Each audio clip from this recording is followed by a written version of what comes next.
The dispute began the way many neighborhood conflicts do. Quietly, subtly, and with just enough audacity to make the average person question whether it was worth getting upset about. The homeowner had lived on the property for 6 years, long enough to know every inch of the lawn, every divot, every slope in the soil. So when the neighbor erected a brand new wooden fence slightly off from where the original markers had always indicated the boundary line, it didn't go unnoticed. It was only 2 inches, barely enough for most people to care, but symbolically it was a declaration of territorial conquest. At first, the homeowner assumed it was an honest mistake. After all, the neighbor had only moved in a few months prior and had already developed a reputation for being particular about appearances, landscaping, and property aesthetics. A 2-inch shift could be a simple misreading of a measuring tape or a contractor misunderstanding instructions. But as the homeowner walked the length of the fence, studying the way it hovered just slightly over his side of the property line like a bold intrusion wearing a coat of fresh stain, doubts began to form. He reviewed old documents, compared the official land survey with the visible markers, and even paced out the measurements himself just to be sure.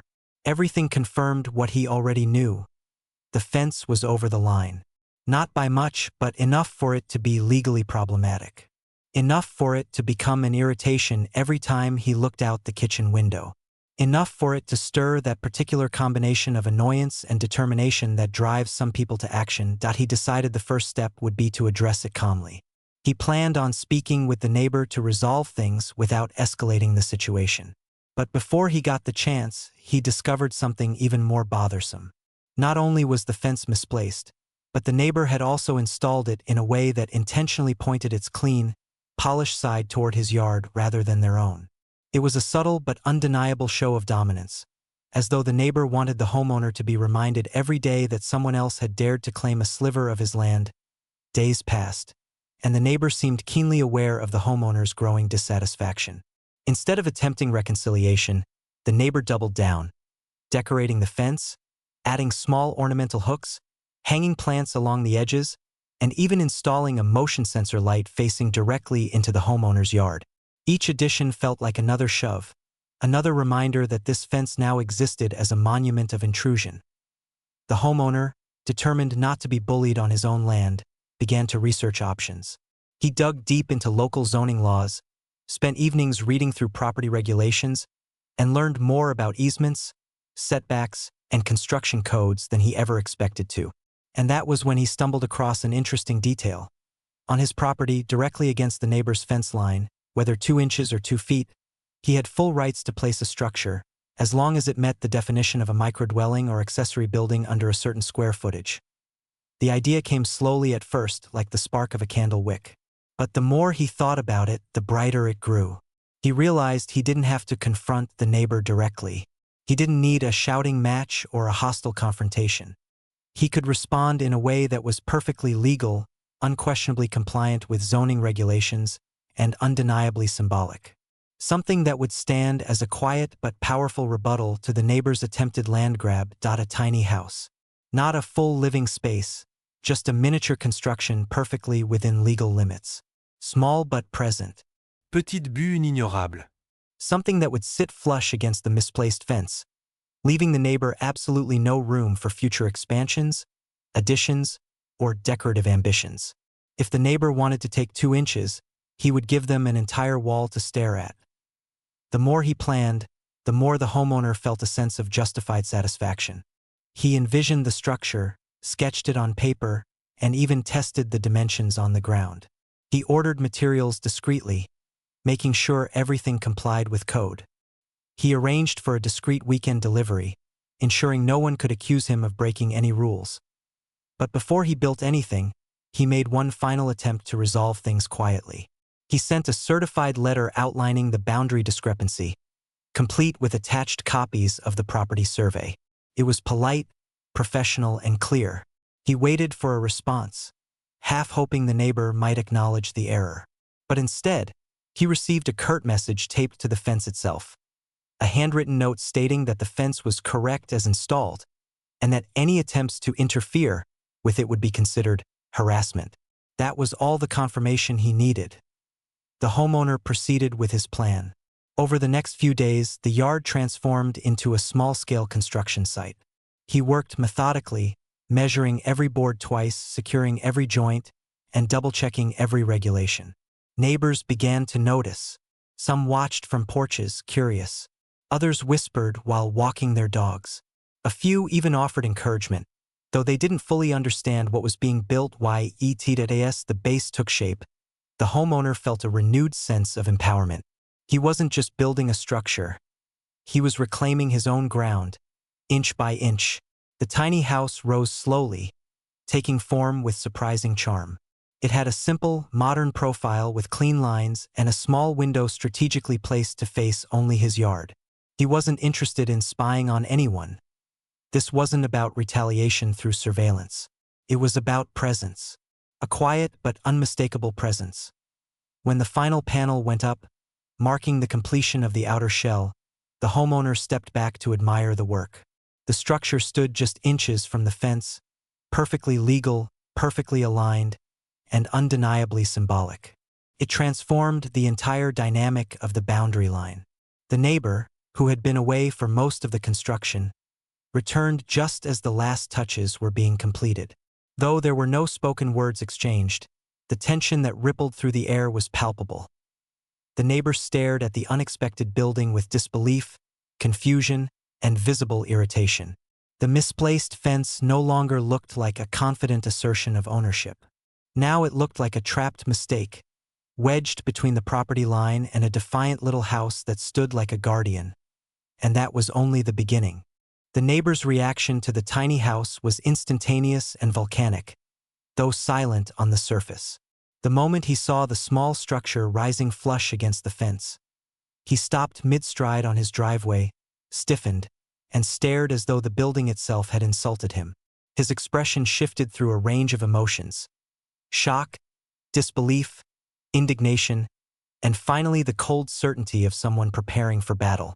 The homeowner, now accustomed to the neighbor's silent displays of displeasure, observed from a distance with steady calm.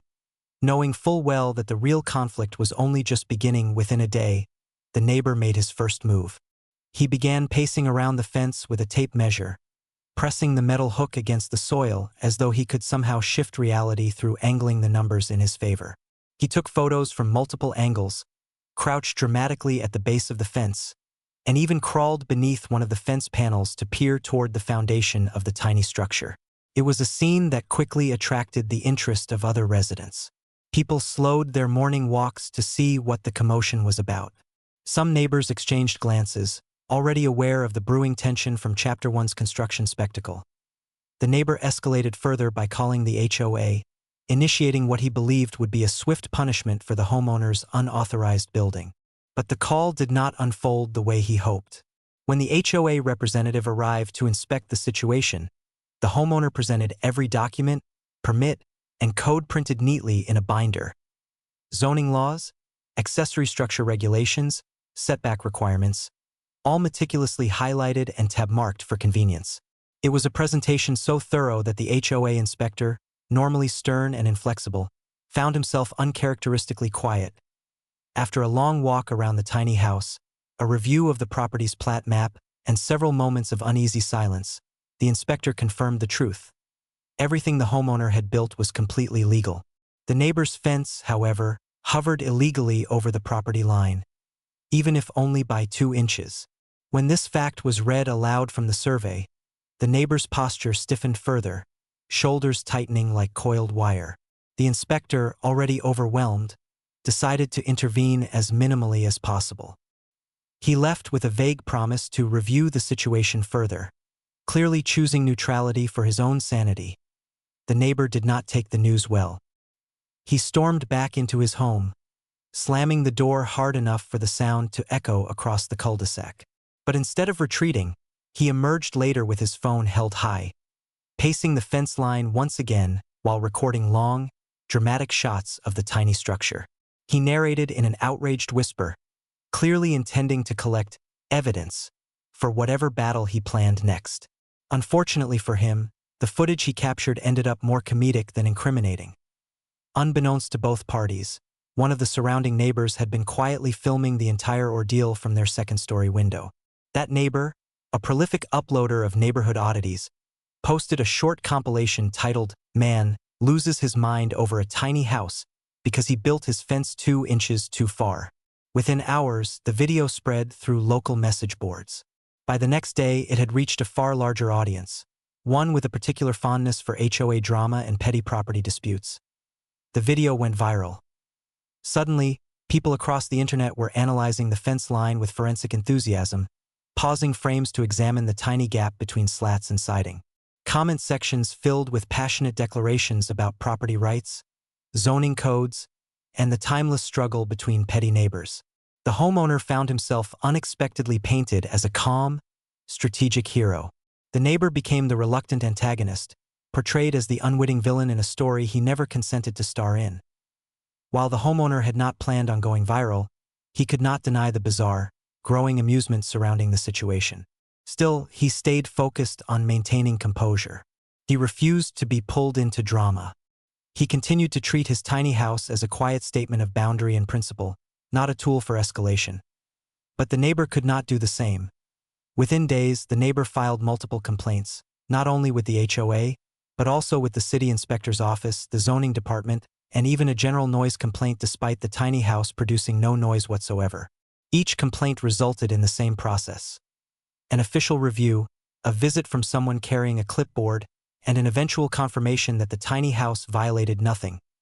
This only enraged the neighbor further. He began staging exaggerated performances of distress near the fence line, sighing loudly within earshot, shaking his head dramatically, and muttering to himself with his hands on his hips. At one point, he spent nearly 10 minutes standing with a laser level pressed against the fence, adjusting it obsessively while grimacing at the tiny house like it was a sworn enemy. These displays became a source of fascination for the other neighbors, who watched with a mixture of sympathy and entertainment.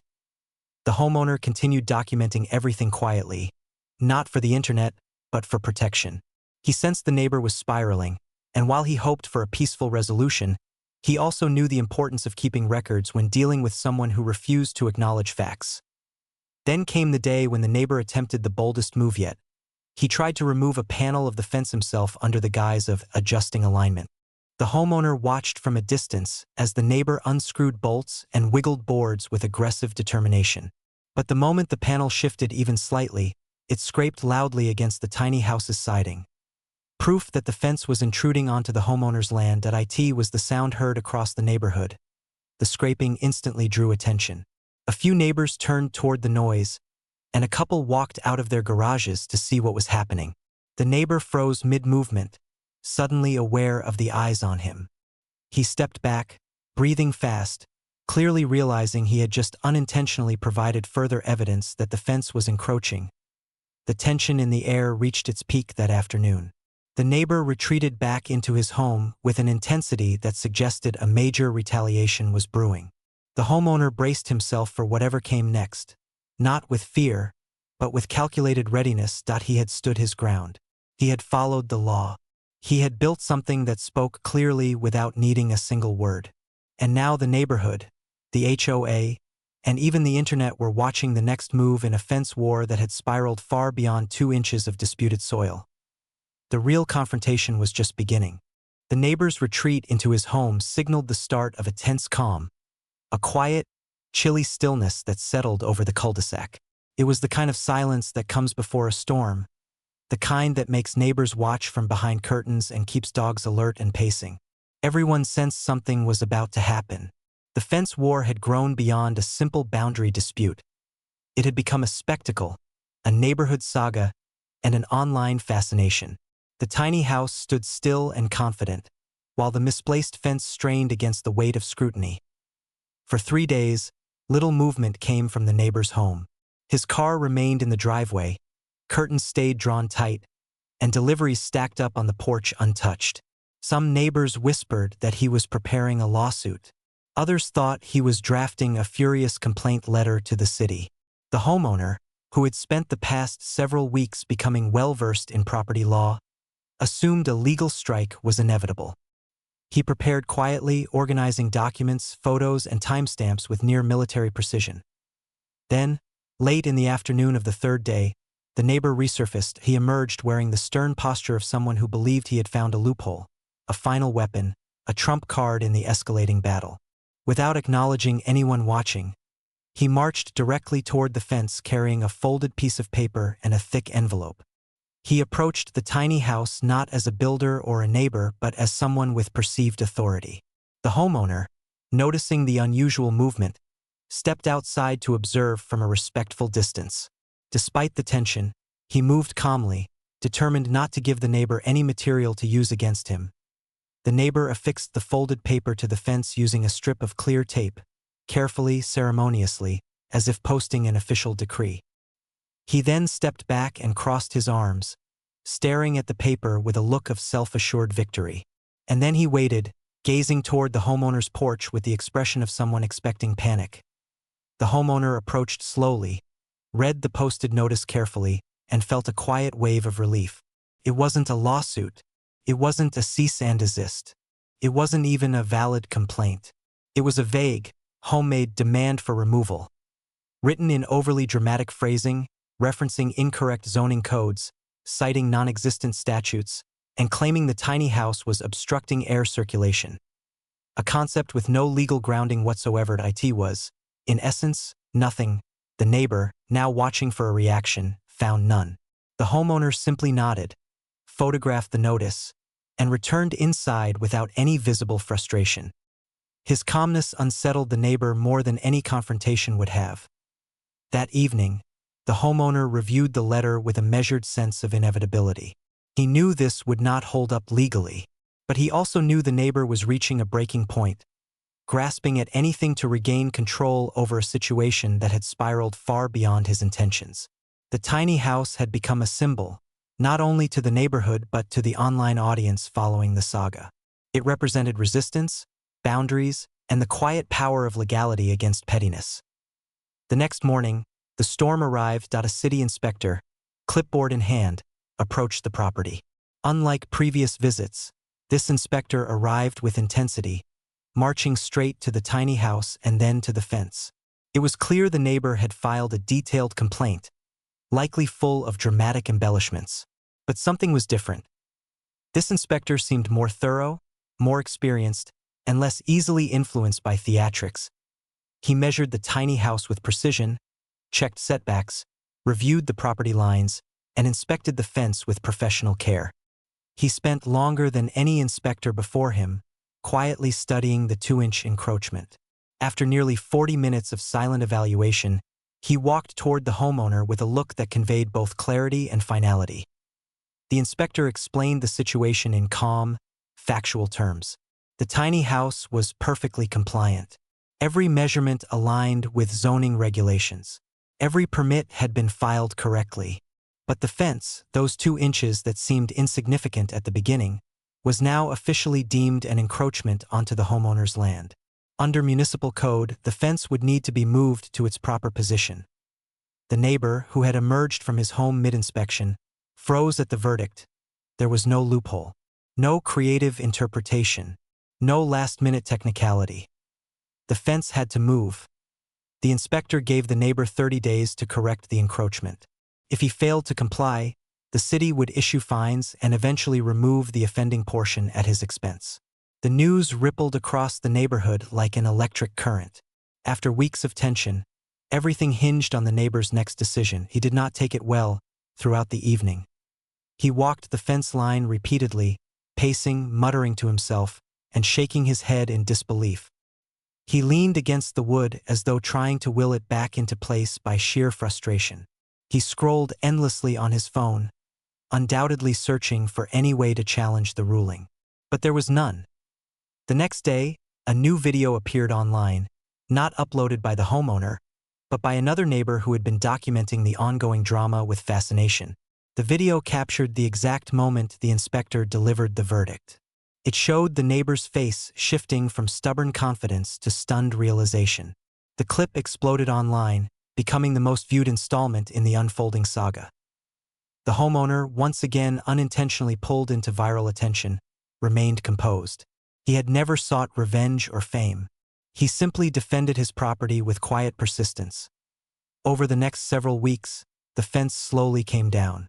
Contractors arrived, shaking their heads politely as they removed the panels and meticulously reset them within the neighbor's own boundary. Watching the fence be corrected inch by inch felt like the final unraveling of a conflict that had spiraled far too far. When the work was done, the fence stood straight and aligned, finally respecting the true property line. And there, just a few inches away, remained the tiny house. Solid, legal, unbothered.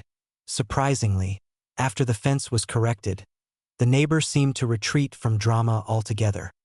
He no longer hung decorative items along the fence, no longer paced angrily in the yard, no longer made exaggerated displays of irritation. Whether humbled by the outcome or exhausted by the conflict, he withdrew quietly into normal neighborhood life. The tiny house remained a permanent fixture. Some neighbors admired it, others chuckled at its symbolic presence. A few visitors from outside the neighborhood even drove by to see the now famous structure from the internet. But for the homeowner, it became a reminder of resolve, of how small actions can protect one's boundaries in powerful ways. The viral story eventually faded, but its lesson remained clear. Sometimes the smallest structures cast the largest shadows, and sometimes the quietest retaliation speaks the loudest truth.